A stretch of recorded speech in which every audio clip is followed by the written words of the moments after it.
El Grupo de Ayuda de Mujeres Agropecuarias, para cerrar el año, desarrolló en Sociedad Rural de Rafaela un encuentro que abordó una temática muy relevante acerca de si los rumiantes pueden contribuir a la recuperación y regeneración de ambientes. El disertante José Jauregui de la Universidad Nacional del Litoral presenta información al respecto. La verdad que fue un desafío interesante.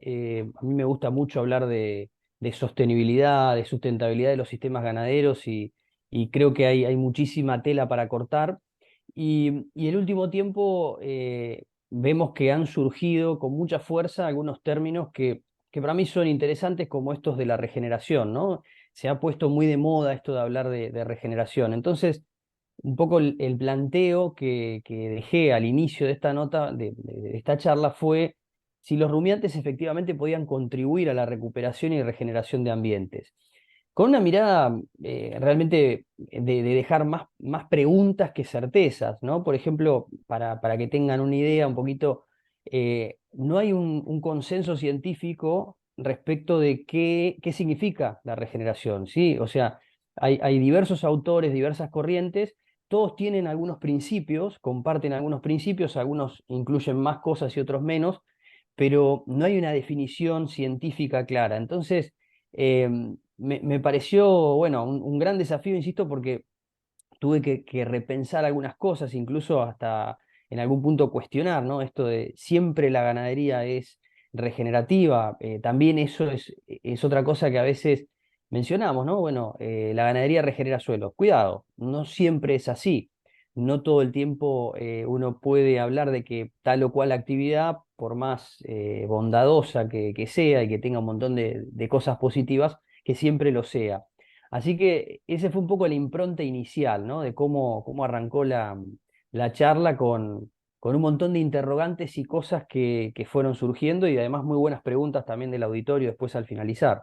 Algunos principios de la regeneración tienen que ver con conservar la biodiversidad, con conservar cobertura en los suelos, con tratar de ser muy consciente. Algunos autores plantean reducir o incluso eliminar los insumos químicos y otros plantean, por el contrario, un uso racional de insumos químicos. Yo estoy bastante más de acuerdo con esta corriente. Digo, creo que hoy tenemos herramientas e insumos que se han utilizado en algunos casos en forma exagerada, sin mucho control. Bueno, hoy tenemos herramientas para ser más precisos en aplicaciones. Entonces yo pienso siempre que un tambo puede utilizar un montón de estos principios, y de hecho hay muchos que lo hacen, de principios que son regenerativos, y en este contexto, bueno, teniendo claros algunos principios, creo que podemos empezar a transitar ese camino. A mí personalmente, yo trato de no usar nombres propios, ¿no? De no manejarme con una u otra corriente, simplemente usar algunos principios. Muchos de estos principios son principios agronómicos, también esa es otra cosa que, bueno, nos han enseñado en la facultad, en nuestras facultades hemos tenido parte de nuestra formación con mayor o menor énfasis en cuestiones que tienen que ver con mirar el todo y no mirar solamente una partecita del sistema. Entonces, si nosotros aplicamos esa mirada, creo bueno, podemos avanzar en tener sistemas regenerativos, tambos regenerativos, tambos que cuiden más el ambiente. Hay muchos que están en ese camino, de a poquito se van sumando. De acuerdo a lo que vos estás planteando, y yo me acuerdo que algunos profesionales hace un tiempo atrás planteaban de que hay que dejar de mirar el cielo y mirar mucho más el suelo. Tal cual, por ahí, bueno, el último tiempo ha sido difícil porque es cierto que las condiciones climáticas no han acompañado, entonces hemos estado mirando mucho para arriba, pero sí, la realidad es que hoy por hoy el suelo es un gran aliado, ¿no? En esto de la regeneración. De hecho, uno de los grandes principios de la regeneración tiene que ver fundamentalmente con regenerar el suelo, más allá del ambiente en general, ¿no? Pero el suelo es un gran elemento, es un elemento vivo y como siempre decimos, más allá de que uno sea dueño de la tierra, el suelo no tiene dueño, digamos, el suelo es de la humanidad, el suelo es un recurso fundamental para la humanidad. Entonces, cuidarlo para nuestra generación, pero también para las generaciones futuras, es algo importante. Y bueno, y muchos de estos principios, insisto, agronómicos, tienen que ver cada vez más con cuidar el suelo. Argentina es un país, por ejemplo, líder en labranzas conservacionistas. Uno va a Europa, va a Oceanía Y las labranzas son una práctica común, en Argentina son una práctica poco común. Quizás se hacen cada tanto, pero cada vez menos. Entonces tenemos ciertos activos, en algunos casos empujados por coyunturas y bueno, porque ha sido la herramienta más económica para hacerlo, pero en algún punto sin quererlo y también queriéndolo, con algunas instituciones como APRESIR que ha empujado mucho, tenemos hoy grandes superficies de cultivo bajo labranzas conservacionistas, ¿no? Y eso es un enorme activo y el suelo, insisto, tiene hoy en Argentina, está el 50% de su capacidad de captura, es decir, tenemos los suelos con la mitad del carbono que podríamos capturar y la mitad de la materia orgánica. Una enorme oportunidad hay ahí. Aparecen también y cada vez más van a empezar a aparecer estas cuestiones de los bonos de carbono, algo que parecía quizás más lejano, bueno, realmente se está volviendo bastante más cotidiano.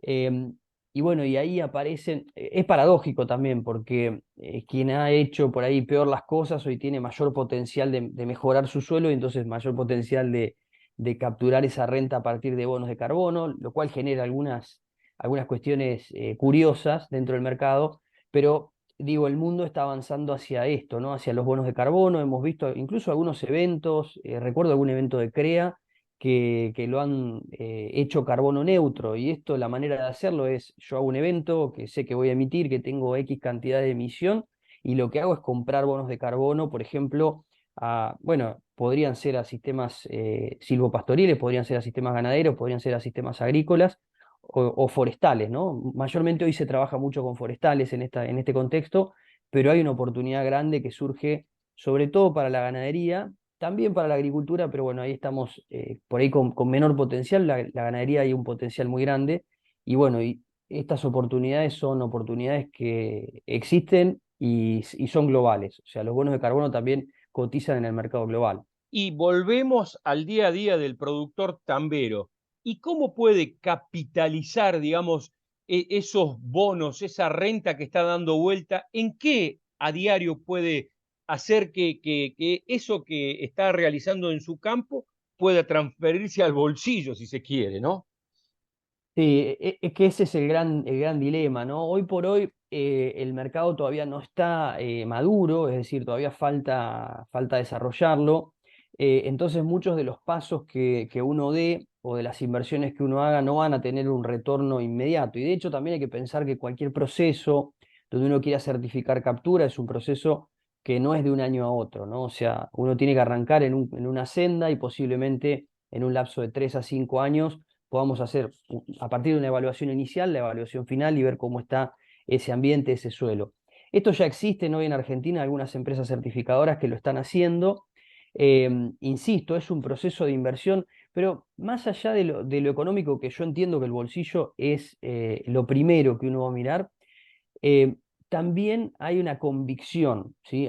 Como que uno ve que el productor que se embarca en este camino, que conozco incluso personalmente algunos, tiene una convicción de que hay que hacer las cosas diferentes, de que, bueno, de alguna manera ellos reconocen que algunos de sus ambientes, no todos, por supuesto, pero algunos de sus ambientes y algunas situaciones se han degradado, han perdido fertilidad, eh, y quieren transitar un camino diferente para ellos mismos empezar a, bueno, recuperar ese ambiente.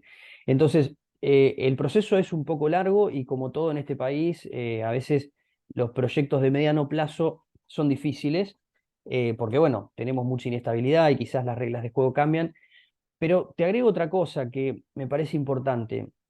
Uno hoy lo piensa desde el bolsillo, y es lógico y está bien y es necesario.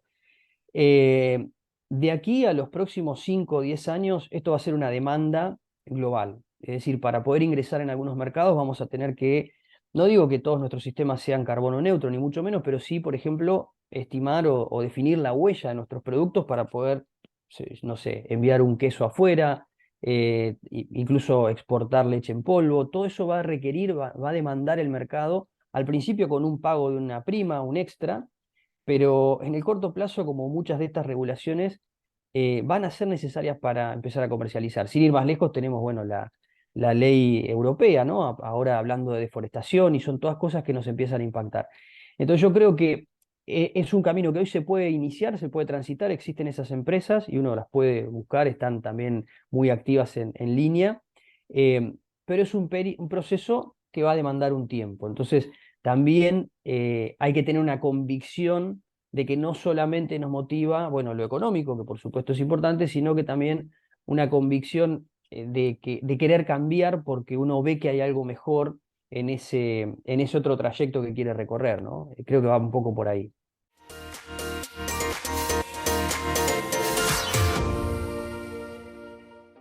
Hacemos la primera pausa del programa, no se vayan que enseguida volvemos con más Rafaela Rural.